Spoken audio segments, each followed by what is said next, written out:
자, 오늘 여러분과 함께 나눌 말씀은 지지난 주일에 이어서 부활 두 번째 말씀 제목이 한 송이 부활의 꽃 피우기 위해 라는 제목으로 말씀 나누려고 합니다. 먼저 성경 본문은 고린도전서 15장 19절부터 22절까지입니다. 고린도전서 15장 19절부터 22절입니다. 우리 한 목소리로 함께 읽도록 하겠습니다. 고린도전서 15장 19절부터 22절 시작. 만일 그리스도 안에서 우리가 바라는 것이 다만 이 세상의 삶뿐이면 모든 사람 가운데 우리가 더욱 불쌍한 자이리라. 그러나 이제 그리스도께서 죽은 자 가운데서 다시 살아나사 잠자는 자들의 첫 열매가 되셨도다. 사망이 한 사람으로 말미암았으니 죽은 자의 부활도 한 사람으로 말미암는도다. 아담 안에서 모든 사람이 죽은 것 같이 그리스도 안에서 모든 사람이 삶을 얻으리라. 아멘. 제가 아침에 찬양하기 전에 말씀드렸죠. 우리는 안식일을 드리지 않아요. 유대인들이 드리는 거예요. 요즘에 보면은 여러분 헬라어를 하는 것과 히브리어를 하는 것은 성경을 이해하는 데 도움은 됩니다. 베레시드 바라 엘로힘. 태초에 하나님이 천지를 창조하시니라. 좋죠. 하나님이 세상을 창조하셨다. 헬라어로 하는 것, 히브리어 하는 것. 그러나 그걸 하는 이유가 있습니다. 뭐냐? 성경을 올바르게 이해하기 위해서 하는 겁니다. 그런데 성경을 이해하기 위한 도구로서의 히브리어와 헬라어를 사용해야 되는데 히브리어 자체에 헬라어 자체에 매몰되는 경우들도 굉장히 많더라고요. 그렇게 하면은 자칫하면은 기독교를 벗어납니다. 교회는 주 1을 드립니다. 주 1에 예배를 드립니다. 그 당시에 초대교회 교회의 교인들의 대다수는 유대인들이었습니다. 그들은 안식일을 드립니다. 그러나 그들이 안식일이 아닌 안식일 다음 날, 안식 그 첫날을 주님의 날로 드린 것은 그날 누구를 만났기 때문이냐? 부활의 주를 만났기 때문입니다. 우리가 주님의 날 예배를 드리는 아주 큰 하나의 근거는 이 날이 우리 주 예수 그리스도께서 우리를 위하여 십자가에서 우리의 죄를 대속하셨을 뿐만 아니라 사망의 권세를 이기시고 첫 열매, 부활의 첫 열매가 되셨고 하나님께서 약속하신 바대로 그를 믿는 자는 부활의 첫 열매 되신 예수 그리스도의 그 다음의 열매들로서 우리가 맺어지게 될 것을 믿고 확신하기에 우리가 감사함과 기쁨과 또한 그분의 그 크신 섭리의 영광 돌림으로써 우리가 주님의 날을 예배로서 드리게 되는 겁니다. 이해되셨습니까, 여러분? 안식을 드리는 것은 유대교예요. 그들은 예수 그리스도를 믿지 않아요. 개신교는 주일이에요. 부활의 주님을 믿기 때문에 주일에 예배를 드려요. 오늘 말씀의 제목이 한 송이 부활의 꽃 피우기 위해인데 사실은 부활의 꽃이 아니라 거기에 무슨 꽃 이름이 들어갔으면 딱 맞죠? 한 송이 국화꽃을 피우기 위해. 그러면은 뭐가 생각나십니까? 한 송이 국화꽃을 피우기 하면은 뭐가 생각나셔요? 시가 생각나시면은 그래서 시를 아시는구나. 만약에 뭐가 생각나시면 가요가 생각나시면은 내가 시를 잘 몰랐구나. 한 송이 국화꽃을 피우기 위라는 이 문구가 들어가는 시가 국화 옆에서라는 제목을 가진 시입니다. 서정주 시라는 시인인데 옛날에는 교과서에 있었는데 없어졌어요. 왜냐하면 이분이 1900 아마 말년쯤에 그 친일 인사로 드러나서 교과서에 빠졌죠. 이분이 고창 출신이시던데 이분이 지었던 유명한 시들 가운데 하나가 바로 이 국화 옆에서라는 시죠. 잠깐 제가 한번 읽어보면 이렇습니다. 우리가 그분의 봄부터 소쩍새는 그렇게 울었나 보다. 한 송이 국화꽃을 피우기 위해 천둥은 먹구름 속에서 또 그렇게 울었나 보다. 그립고 아쉬움에 가슴 조이던 먼 젊음의 뒤안길에서 이제는 돌아와 거울 앞에 선 내 누님같이 생긴 꽃이여, 노란 너의 꽃잎이 피려고 간밤에 무서리가 저리 내리고 내게는 잠도 오지 않았나 보다. 이렇게 합니다. 참 시구가 참 아름답죠, 여러분. 한 송이 국화꽃을 피우기 위해, 여기 보면은 이제 저는 이것을 좀 여러분한테 하고 싶은데, 한 송이 국화꽃을 피우기 위해 여러 가지가 있었더라고요. 첫 번째 연에서는 한 송이 국화꽃을 피우기 위해 언제부터, 봄부터 뭐가 울었대요? 소쩍새 울음소리가 어떤지 아세요, 여러분? 소쩍 하니까 소쩍새 같죠? 근데 소쩍새는 뭐를 의미하냐면은 이제 한을 의미한대요. 한, 서름. 근데 언제부터 그러냐면은 봄부터 이렇게 울었대요. 뭘 피우기 위해서요? 국화꽃을 피우기 위해서. 두 번째 연에서는 한 송이 국화꽃을 피우기 위해 뭐가 울었대요? 이번에 소쩍새가 아니라 천둥이 먹구름 속에서 이것은 이제 계절의 변화를 말합니다. 시간이 흘렀다는 것을 말하는 것이죠. 그러니까는 첫 번째 연에서는 한 송이의 국화꽃을 피우기 위해서 서름 또는 고뇌, 한 이런 것이 서렸고, 두 번째 연에서는 시간이 한 송이의 국화꽃을 피우기 위해서 단기간에 됐던 것이 아니라 그렇게 시간이 흘러 계절이 변하는, 상황이 변하는 그런 시간들을 겪었다, 이렇게 되어 있죠. 세 번째 연에서는 뭐라고 되냐면 무서리가 저리도 내린다. 그거는 말하면 우리의 삶 가운데 한 송이의 국화꽃을 피우는 동안에 겹겹이 쌓이는 어려움, 고난들, 역경들, 그렇게 말하는 것 같습니다. 한 송이의 국화꽃을 피우기 위해서도 우리들은 그냥 이 국화꽃이 의미가 뭔지 혹시 아세요? 장인아이 선생님, 혹시 국화꽃의 의미가 뭔가요? 제가 찾아봤더니 이것이 지조, 절개 이런 거더라고요. 존경, 지조, 절개, 존경. 하얀 국화꽃이에요. 하얀 국화꽃. 어떤 사람에게는 그냥 잊혀져 버리고 지나칠 수 있는 한 송이 국화꽃이지만은 이 시인은 한 송이의 국화꽃을 보고 그 국화꽃을 피우기 위한 한, 서름, 역경, 고뇌, 시간 이런 것들을 다 읽어낼 수 있었던 것이죠. 꽃도 그렇고 또한 열매를 보아도 우리들은 그런 것들을 느낍니다. 야, 저 대추 하나를 열기 위하여, 저 사과 하나를 열게 하기 위하여 농부는, 햇볕은, 비는, 바람은, 우리는 그런 것들을 읽어내기도 하죠. 그렇지만 그저 대추 하나를 얼마야? 사과 하나에 얼마야? 가격으로만 매기는 사람은 절대로 그 대추 하나, 사과 한 알 안에 담겨져 있는 의미를 읽어낼 수가 없습니다. 국화 한 단이 얼마야?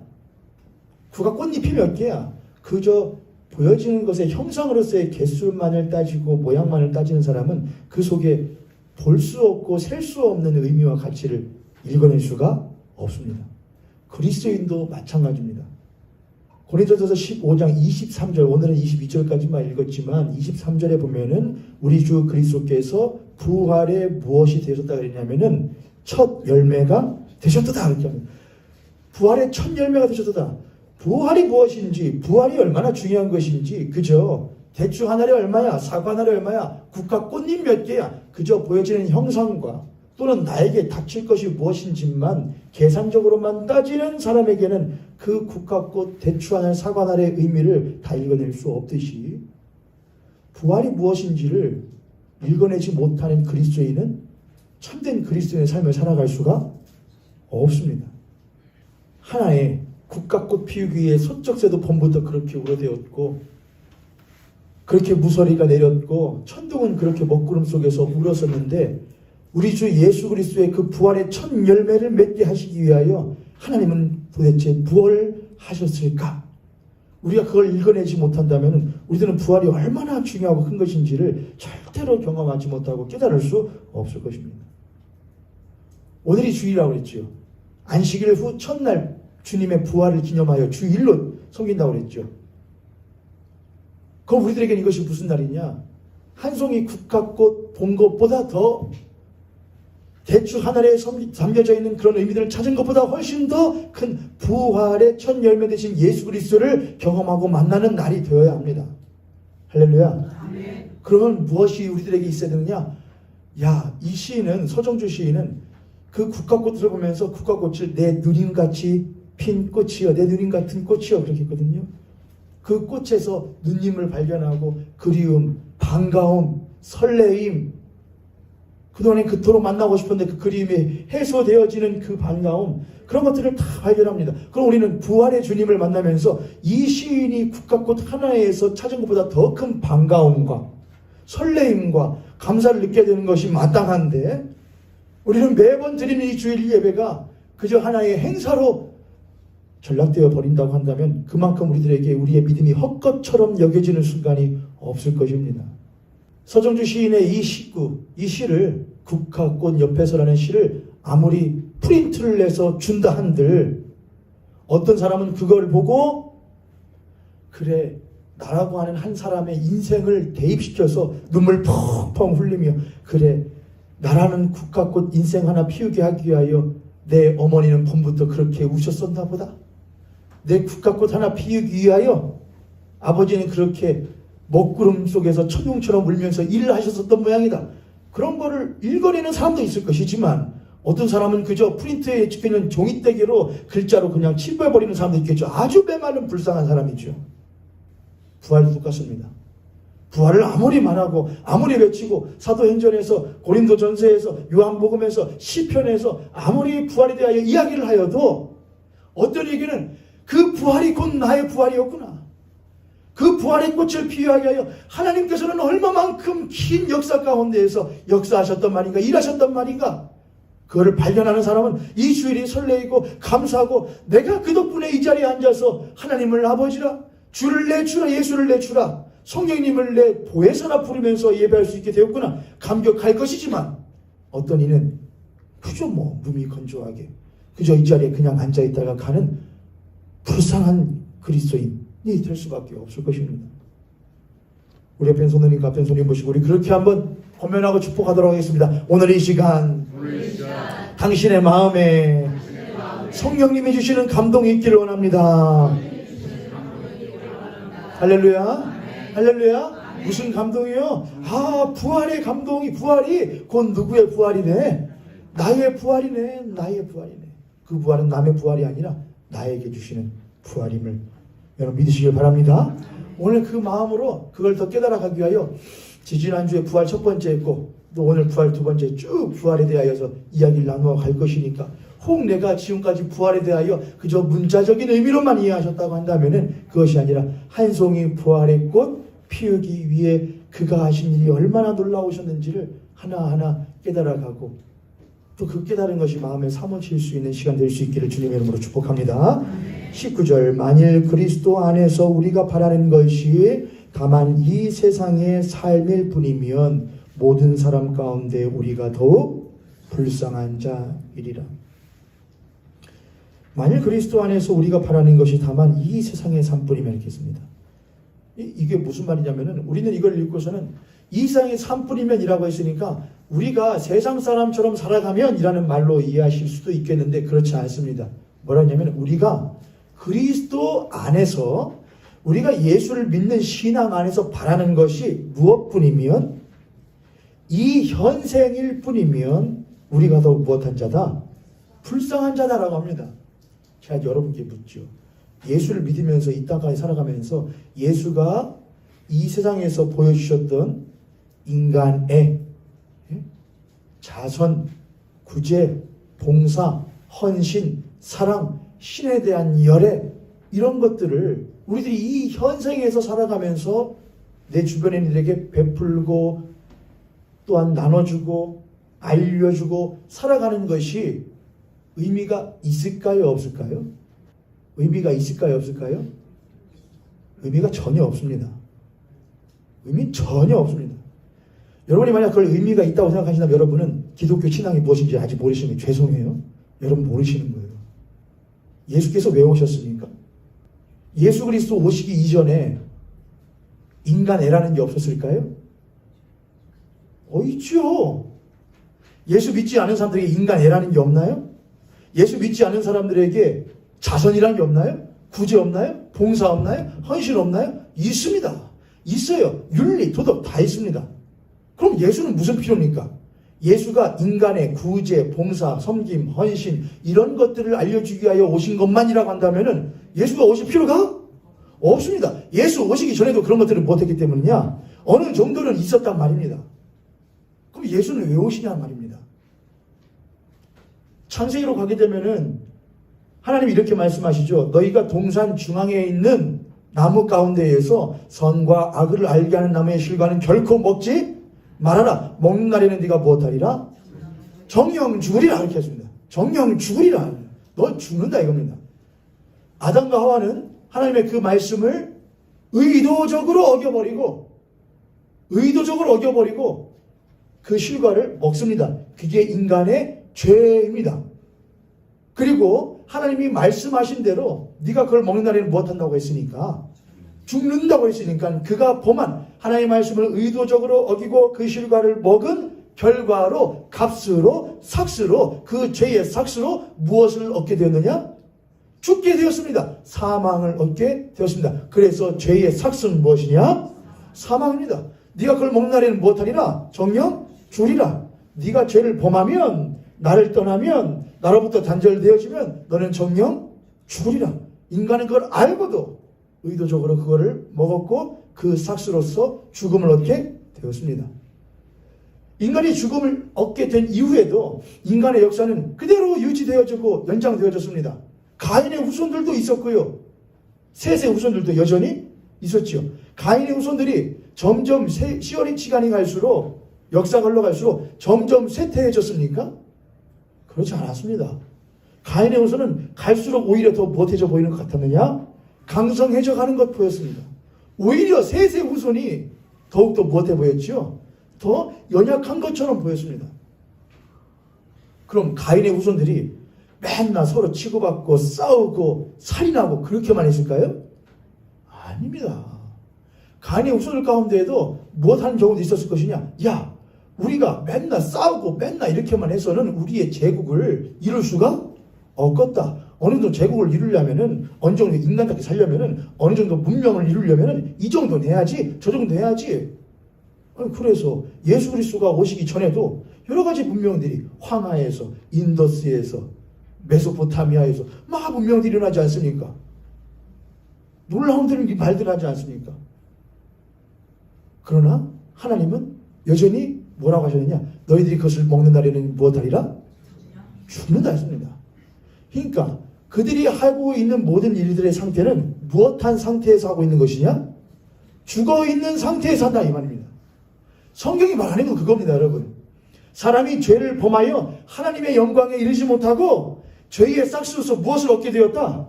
죽게 되었다. 사망을 얻게 되었다. 인간은 죽어있는 상태에서 행하는 모든 일들은 인간들이 죽어져 있는 상태에서 죽은 자들 사이에서는 아무리 빛나 보이고 아무리 득이 되는 것처럼 보일지라도 여전히 무엇 안에서 이루어진 일뿐이다. 죽어져 있는 사망 가운데서 일어나는 일들일 뿐이다라고 성경이 말하고 있다는 것이죠. 여기까지 이해되셨습니까, 여러분?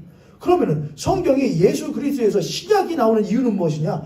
예수 그리스도께서 하나님께서 예수 그리스도로 말미암아 사망의 권세를 못하시고 이기시고 죽은 자들, 잠자는 자들 가운데에서 예수 그리스도를 살리시어 깨우셔서 예수 그리스도로 말미암는 모든 이들을 그리스도 안에서 무엇하게 하시고자 하심이냐? 살게끔 하고자 하심이 바로 성경의 이유란 말입니다. 할렐루야. 아멘. 할렐루야. 아멘. 다시 정리해요, 여러분.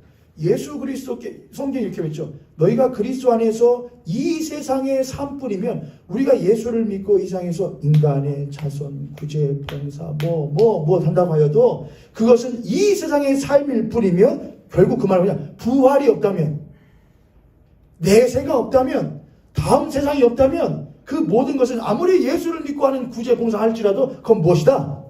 헛것이라고 사도 바울은 분명히 말합니다.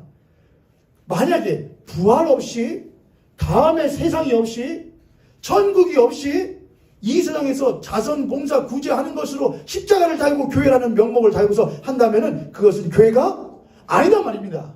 그건 기독교 신앙이 아니다 말입니다. 기독교 신앙은 십자가와 부활입니다. 할렐루야. 아멘. 다시 한번 저를 다 기독교의 신앙은 나의 신앙은 십자가와 부활이다. 그래서 우리는 사도신경 할 때 뭐라 합니까? 예수 하나님에 대해서 이야기를 하고 그리스도의 십자가에 죽으심에 하고 그의 다시 살아나심과 또한 나의 몸의 부활과 영생을 못합니다. 그게 기독교 신앙입니다. 그런데 사도 바울이 말했듯이 고린도 교회 안에서도 무엇이 없다는 이들이 있었다는 겁니다. 야, 너희들 가운데 무엇이 없다는 자들이 있네. 부활이 없다는 자들이 있네. 야, 죽은 자의 부활이 없다면 그리스도의 부활이 어떻게 있을 수가 있냐 이거 말입니다. 죽은 자의 부활이 없다면 그리스도의 부활도 없겠네? 왜냐? 그리스도는 무엇 하신 분이었으니까? 죽으신 분이었으니까요. 죽으신 그리스도, 그가 죽으신 것은 사람으로서 죽으셨다 이 말입니다. 사람으로. 그는 참 인간이신 동시에 참 하나님으로서 모든 사람의 죄를 무엇하시고 대신 짊어지시고 십자가에서 가짜로 죽으신 것이 아니고 죽는 흉내를 내신 것이 아니고 그분은 십자가에서 가시멜류관 쓰시고 채찍질 당하시고 목 박히시고 참 찔리셔서 온몸에 물과 피를 흘려 못하셨다. 죽으셨다 입니다. 그분은 분명하게 죽으셨다. 그분이 장사 지낸 바 되셨다. 그러나 죽은 지 사흘 만에 그가 사망의 권세를 이기시고 그를 다시 하나님께서 못하셨다? 살리시다. 빌립보서 2장에 가면 그렇게 되어 있죠. 그가 죽기까지 복종하셨다. 그러나 하나님이 그를 지극히 높여옵니다. 예수께서 스스로 살아나셨습니까? 예수님이 스스로 살아나셨어요? 예수 그리스도의 부활이 스스로가 부활하신 겁니까? 아닙니다.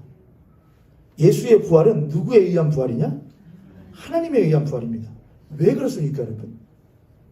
자, 예수 그리스도께서 십자가에 죽으시는 이유는 그가 죄를 범하여서입니까? 아니면 우리의 죄를 담당하셔서입니까?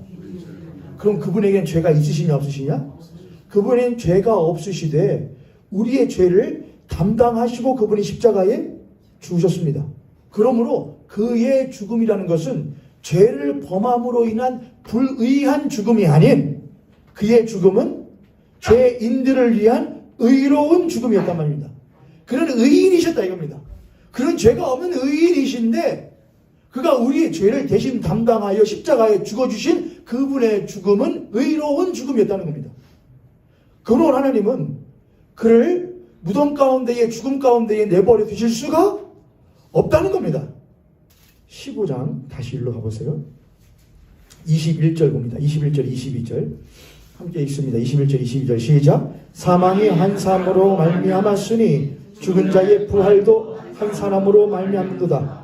아담 안에서 모든 사람이 죽은 것 같이 그리스도 안에서 모든 사람이 삶을 얻으리라. 사망이 한 사람 아담으로 말미암았는데 죽은 자의 부활도 누구로? 한 사람 예수로 말미암는다. 아담 안에서 모든 사람이 무엇한 것 같이 죽은 것 같이 그리스도 안에서 모든 사람이 무엇을 얻는다? 삶을 얻는다. 성경을 보세요 여러분. 성경 사도 바울이 한 구절 한 구절은 그냥 쓰지 않습니다 여러분. 다시요. 사망의 한 사람으로 말하면 그 한 사람이 누구냐? 아담입니다. 아담이 무엇을 범하였고 죄를 범하였을 때 아담은 무엇이 되었고 죄인인데 예체 이렇게 하죠. 예를 들어 아담을 열매로 해보죠. 열매. 하나님이 처음 창조하신 열매로 하죠. 사과로 예를 들어보죠. 근데 그 사과 열매가 죄를 범하였습니다. 그래서 그 사과 열매가 흠이 생겼습니다. 패였습니다. 아니면은 사갔습니다. 그것을 죄의 상태라고 말하지 않습니다. 아담이 죄를 범하여 죽었다고 하는 것은 죄인이 되었다는 것은 사과 열매였던 아담이 무엇이 되었다는 걸 말하냐? 전혀 다른 예를 들면 배 열매가 되었다는 걸 말합니다. 이해되십니까 여러분? 열매로 비유하는 거예요. 아담이 하나님이 처음 맺게 하신 창조의 사람의 열매란 말입니다. 그런데 그 열매가 죄를 범하였다 이겁니다. 그래서 죽음을 얻게 되었습니다. 그 상태를 비유할 때에 그 사과가 사갔다, 흠이 생겼다, 골맞다, 패였다 라는 것은 그 새의 상태를 말하는 것이 절대로 아니라는 겁니다. 그 정도가 아니라는 겁니다. 전혀 다른 열매가 되어버렸다는 겁니다. 그 열매가 전혀 다른 열매가 됐다는 겁니다. 예를 들면 사과 열매였었는데 의인이었었는데 전혀 다른 모든 배 열매, 죄인이 되었다는 겁니다. 사과 열매가요, 아무리 삭고 골마고 뭐 했어도요, 그 안에 뭐가 있으면요, 씨가 있으면 그거 심으면 다시 뭐 납니다. 사가 납니다. 그러니까 아담이 죄를 범하였으면 아담만 그 죄의 삭스를 받고요, 그 다음 때는 뭐가 있습니다. 죄의 영향이 없습니다. 성경은 그걸 말하는 게 아닙니다. 아담이 죄를 범했는데 전혀 다른 존재가 됐다는 겁니다. 죄의 인이 되었다는 겁니다. 그러므로 아담 안에 있는 씨를 심으면 무엇이 나게 되느냐? 그 죄의 이 열매가 된다는 겁니다. 배가 되어버렸어요. 그러므로 배 안에 있는 씨를 심고서 무슨 열매를 기대하면 안 된다? 사과 열매를 기대할 수 없다는, 배의 열매가 된다는 겁니다. 아담 안에서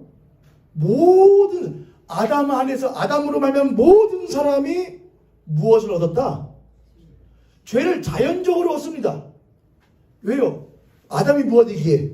죄인이기에. 얘를 비유하자면 아담이 배이기 때문에 그 배의 씨였던 씨로 말미암아 나 또한 그 배의 그 죄의 열매, 그 영향으로 말미암아 무엇을 자연적으로 얻게 되느냐?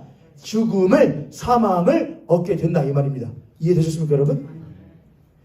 22절에 아담 안에서 모든 사람이 무엇한 것 같이 죽은 것 같이, 아담 안에서 모든 사람이 죽은 것 같이, 그 다음에 이렇게 있죠.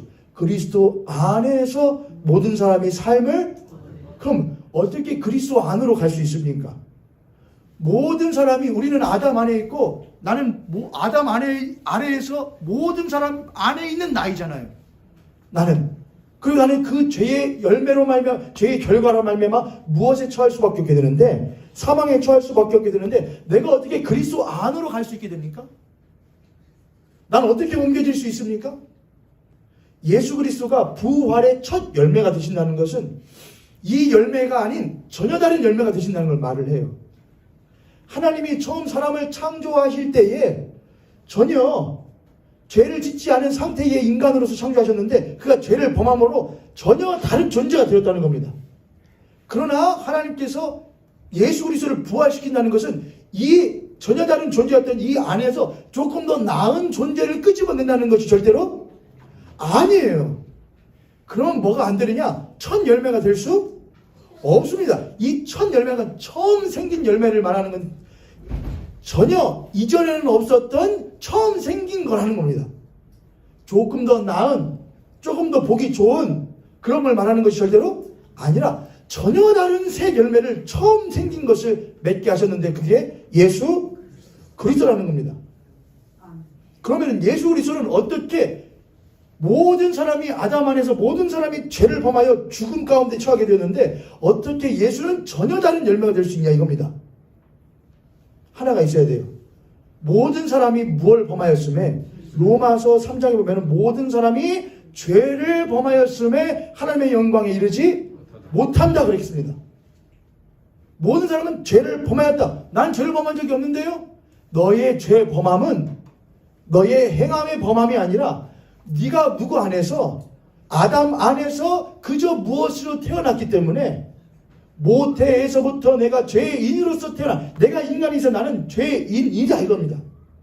그러므로 나는 태어나서부터 하나님을 찾는 사람 있습니까? 나의 아버지는 하나님이시고 나의 주님은 예수 그리스도시고 그런 사람이 있습니까? 없습니다. 모두 그런 건 없습니다.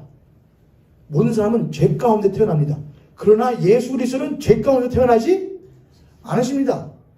마리아야, 네가 성령으로 말미암아 잉태하리니, 네가 성령으로 말미암아 잉태하리니.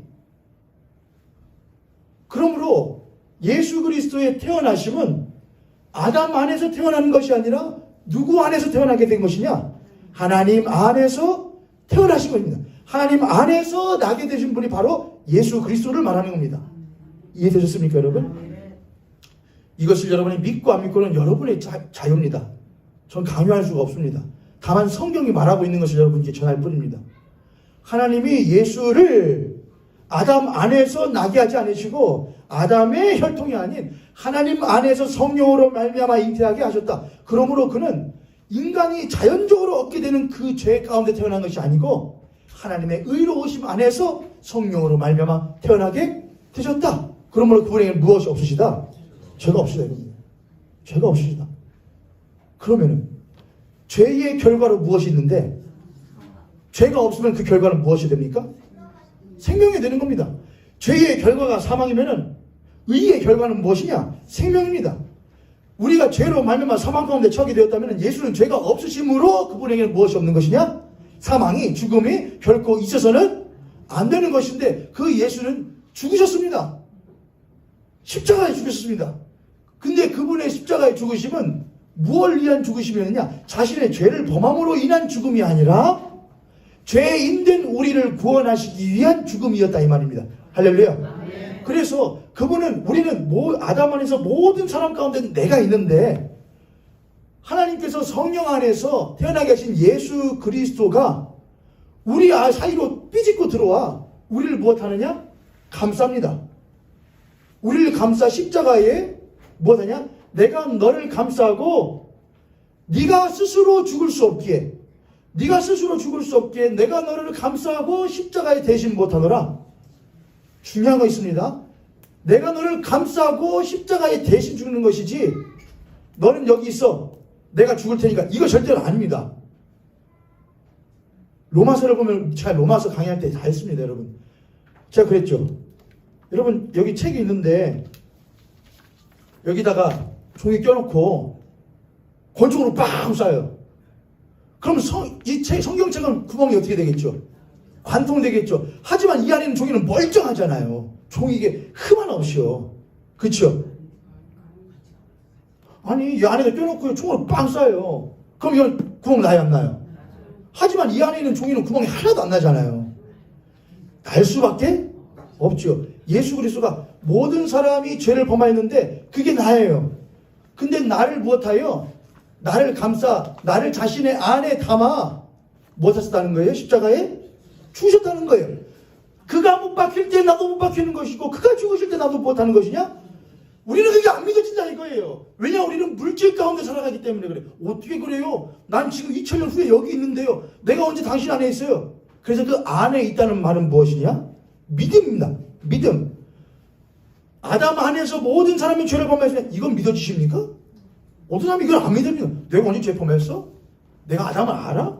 그거 참 나쁜 법이네. 그게 말하자면 그거 아니야. 연좌제 아니야. 아니 아담이 지었으면 아담이 지은 것이지 내가 왜 죄인이야? 그거는 성경이 말하는 죄가 얼마나 큰 것인지를 몰라요. 죄는 우리의 형태의 모습을 우리의 상태에다 보는 모습을 가는 게 아니고 우리의 존재 자체를 바꾸는 거예요. 네가 먹는 날에는 결코 못하리라. 줄이라는 인간의 상태에다가 영향을 끼치는 걸 전혀 넘어서요. 인간이 하나님 앞에 범한 죄는 그만큼 무엇한 것이냐? 크고 본질적인 거예요. 인간이 죄를 범한 순간 인간은 무엇하냐? 죽은 자예요. 산 자가 아니에요. 그래서 성경은 뭐라고 하느냐? 모든 사람이 죽음 가운데 있다. 육체가 되었다를 말합니다. 하나님의 생명이, 하나님의 생기가, 하나님의 뜻이, 하나님의 의지가, 하나님의 사랑이 전혀 그 속에 있지 아니한 상태가 뭐한 자냐? 죽은 자라는 걸 말합니다. 나는 죄 지은 적 없어. 그러므로 나는 누구도 필요하지 않아. 난 하나님도 필요 없어. 난 신도 필요 없어. 내가 왜 그런 게 필요해? 내가 이 땅에서 내 힘으로, 내 능력으로 잘 먹고 잘 살고 내가 할 수 있을 만큼 돕고 하고 살아가면 되는 것이지 라고 말하는 사람은 성경이 말하는 죄가 무엇인지 모르며 하나님이 얼마나 크시고 거룩하신 분인지를 전혀 모르는 사람입니다. 그저 자신이 범한 것이 뭐 훔친 것 하나, 누구 다치게 한 것 하나, 누구 찌른 것 하나 정도로밖에 생각하지 않는 거예요. 그렇지 않아요. 하나님은 크세요. 하나님은 거룩하세요. 하나님 우리가 범접할 수 없는 분이세요. 근데 아담은 그 범접할 수 없는 하나님을 넘어서려고 했습니다. 내가 하나님이야.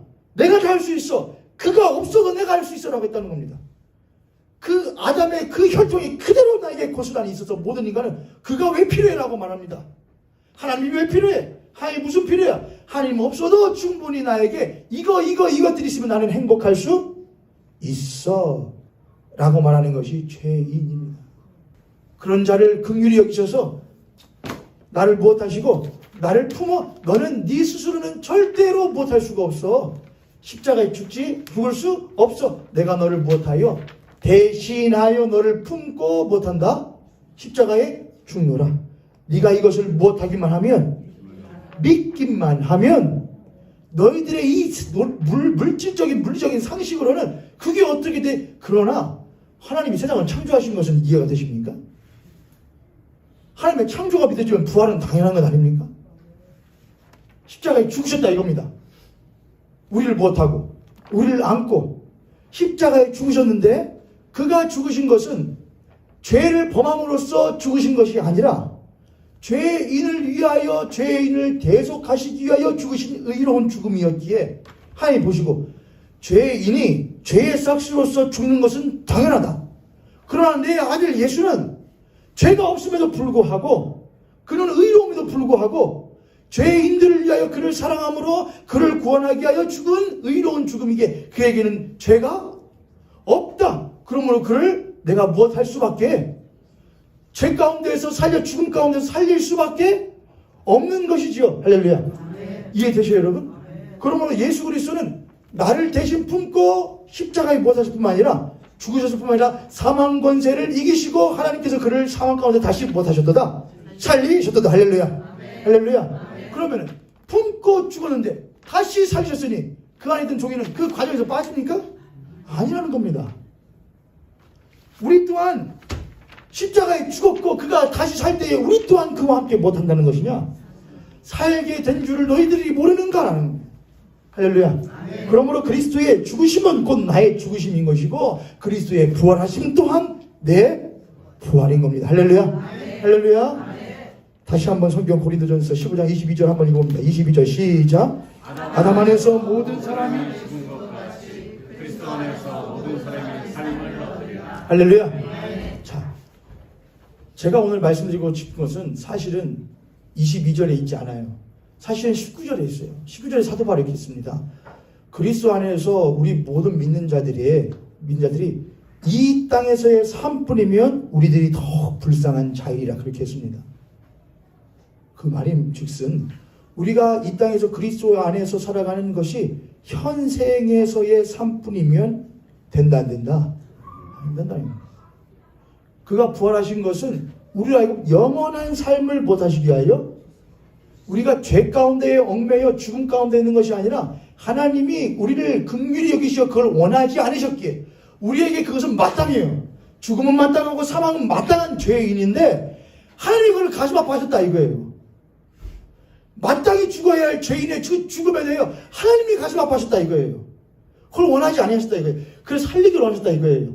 그래야 예수 그리스도를 통하여 그를 끄집어내 함께 죽고 함께 부활하는 영원한 영광스러운 일을 하나님께서 행하셨다 이거예요. 우리가 그를 믿을 때에 그분 안에 있게 된다. 자, 그러면 그 부활은 영원한 내세에 대한 약속인 것이죠. 내세에 대한 약속. 맞죠, 여러분? 맞잖아요. 사도 바울은 그에 대해 말했죠. 야, 우리에게 내세에 대한 약속이 있어. 현세의 지금의 세상에 대한 약속뿐만 아니라 영원한 다음 세상에 대한 약속 또한 우리들이 얻게 되는 거야. 무엇을 보면 그리스도께서 부활하신 것을 보면은 내가 그리스도 안에서 무엇을 얻었으니까 아담 안에서 모든 사람이 죽은 것 같이 그리스도 안에서 모든 사람이 뭘 얻으니까 생명을 얻으니까 내가 죽음으로부터 못하는 것이구나. 이 육신 장막을 벗는구나. 내가 죽음을 벗어나는 것이구나 라고 하는 내세에 대한 무엇을 갖는다는 것이냐? 소망을 갖는다는 거예요. 할렐루야. 자, 근데 여러분 내세에 대한 소망을 갖는데 그 소망이 얼마나 것이냐? 여러분 예수 그리스도의 부활하심이라는 것이 우리들에게 저는 그럴 수 있게 원해요. 성경을 많이 봐야 돼요. 여러분. 우리 생각해야 되고요. 요즘 세대와 사실은 인간의 본성이라는 게 좀 그렇다는 생각이 듭니다. 아무리 여러분 이제 청년들하고 책이 있고 하는데 미디어에 대한 책들 또 뭐 그런 거 막 읽고 있는데 보면은 뭐 미디어가 나쁘다 이거예요. SNS가 나쁘다 이거예요. 인간의 이런 흥분과 쾌감만 조장한다 이거예요. 생각할 수 없게 만든다 이거예요. 근데 그거 SNS의 문제입니까? 아니 만들어놔도 안 하면 되는 거 아니에요. 그쵸 여러분? 아니 SNS를 만들어서 누가 막 나 이번에 구찌 샀다 사줬다 너네는 없지 해도 난 구찌 없어도 내 남편이 있다 사랑하는 내 남편이 있다 그럼 땡 아니에요 여러분? 아니구만요 또. 아니 몰라요 여러분 구찌 사주면 좋겠죠. 이번에 남편이 샤넬 사줬다. 그렇게 비싼 건 아니지만 좋다. 너네는 없지. 그러면 이든 말든. 홈땡 아니에요 여러분? 뭔 성공. 나 이번에 이런 건 좀 열받아야 되죠. 이런 거. 나 이번에 예를 들어서 카인의 후예라는 책을 읽었는데 너무나 감명이 깊었다. 그러면 거기서 뭐가 나야 돼요? 화가 나야죠. 난 지금 이때까지 그것도 아니고 뭐 했는가? 국가협회에서 한 송이 국가꽃을 뭔 짓이요? 이럴 때 뭐가 나야죠? 화가 나죠. 난 이 나이 먹어도 내가 그걸 시를 몰랐단 말이야. 그런 아름다운 시를. 화가 나야죠. 그런 화가 하나도 안 나요. 뭘 화나요? 오메, 내 친구 그거 학교 다닐 때 나보다 훨씬 공부도 못하고 뒤떨어진 녀석이었는데 그 남편 잘못 나가지고 그런 집에 사는데 이게 누가 잘못된 거예요 여러분? 내가 잘못된 거예요. 이 인간 본능 자체가 요상하게 작동을 해요. 안 하면 되는데 자동적으로 그런 것만 밤새도록 하게 돼요. 좋은 거는 1초도 못해요. 매일 아침 성서일과 시간입니다. 4월 14일 매일 아침 성서일과 시간입니다. 그거 눌러주시던가요? 그 카톡에 뜨는 거? 감사합니다. 근데 그거 하나가 안 눌러져요. 그거 듣는 거 길면 10분.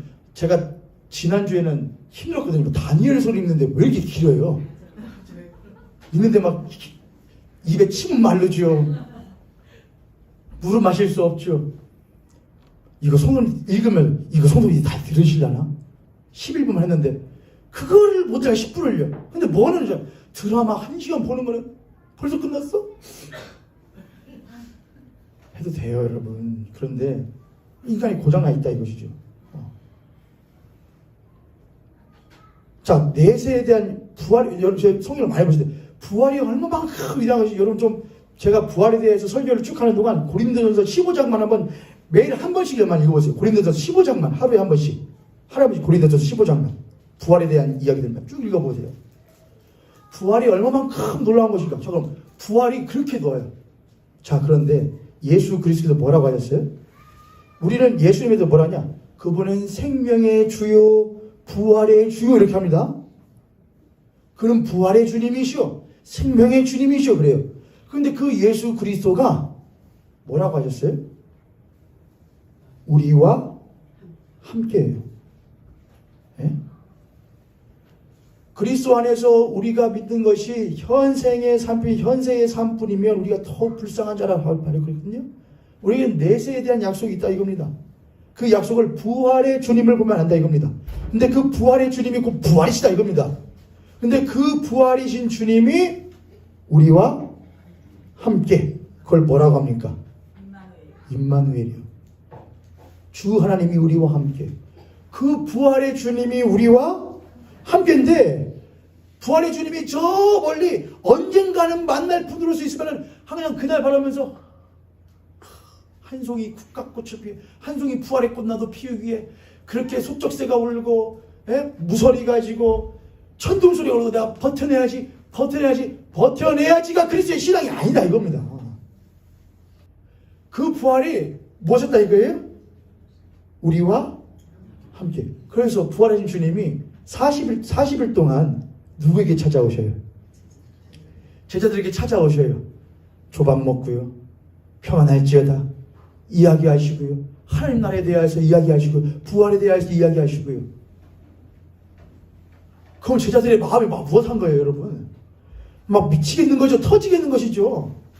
물론 성령이 임하셔야 되는 것도 있긴 하겠지만 부활의 주님이 그들은 거기에 대하여 목숨 거는 증인이 되었던 거예요. 근데 그 부활의 주님 우리 똑같습니다. 부활의 주님이 어디 가운데에 내 안에 또한 내 삶에 우리와 함께 하신다 이겁니다. 할렐루야. 천국이 예수님이 우리 가운데에 오셨을 때에도 회개하라 천국이 못했느니라 가까이 왔느니라 할 때도 천국 그 자체이신 하나님 예수 그리스도께서 이 땅 가운데에 뚫고 내려오시는 것처럼 부활의 주 예수 그리스도께서도 여전히 현생 가운데 현세의 삶 가운데에서 그저 나는 부활의 영원히 죽을 날을 기대하면서 오늘도 소쩍새 오는 것 들으면서 이 하늘을 삭힙니다. 여전히 무소리가 내리는 것 가운데서도 내가 그 부활의 내세를 기다리면서 있습니다. 버팁니다.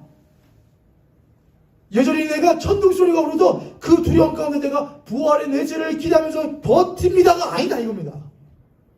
그거 버티는 것조차 부활의 주님은 가슴 아프셔서 부활의 주님이 이제 나의 삶을 뚫고 찾아오셔서 나의 삶 가운데 우리와 함께하여 주신다는 거예요. 할렐루야. 할렐루야. 야, 소쩍새 소리 들으니까 어떠냐? 주님, 예전에는 소쩍새 소리 들으면 한이 서렸어요. 서러웠어요. 빨리 이 세상을 떠나서 당신 곳으로 가고 싶었어요. 그런데 부활의 주님이 내 곁에 와서 그 소쩍새 소리를 들으니까 그 서름 섞인 한 섞인 소쩍새 소리조차 나에게 무슨 소리도 들립니다. 찬양 소리로 들립니다. 할렐루야. 그러면 국가꽃이 필 때가 더욱더 기대되는 거예요. 야, 내가 이 자리에서도 현세에서도 부활의 주님이 찾아오시면은 이렇게 들리는데 그곳 가면 어떨 것인가? 주님 예전에는 먹구름 속에서 천둥이 울면 두려웠어요. 이럴 것 같았고요. 영원하지 못할 것 같았고요. 당신이 영원한 내세에 계시다는 믿긴 믿지만은 소망이 사그러지는 것 같았는데 부활의 주님이 그런 나를 불쌍해서 내 삶 가운데 뚫고 찾아와 함께 하신다니까 그 천둥 소리가 이제는 무슨 소리로 들리더입니다. 그 아름다운 천사의 찬양 소리로 들리더이다. 나는 그 천둥 소리 들리면은 두렵지 않고 옛날에는 어이구 무서워 주님 오시는가 봐 했는데 이제는 뭐 하잖아요. 내 주 예수 모신 곳이 그 어디나 하여 찬양하게 됩니다. 옛날에는 무서리가 내리면은 지지리 복도 없는 인생이라고 했었는데 부활의 주님이 나에게 삶에 뚫고 찾아오니까 주님 그래도 당신이 나와 함께 하시니까는 무서리 내리는 것도 언젠가는 열매 익으라고 내리는 하나님의 섭리인가 보다 하고 은혜스럽게 보입니다. 그렇게 되는 것이죠. 할렐루야. 한 송이 부활꽃을 피우기 위해 하나님은 그렇게 예수 그리스도의 십자가의 죽으심과 부활의 섭리를 계획해 놓으셨고 한 송이 부활의 꽃을 나의 삶 가운데 피우시기 위하여 부활의 주는 오늘도 매일매일 우리의 삶 가운데에 우리의 삶을 뚫고 찾아오시는 분이심을 믿으시길 바랍니다.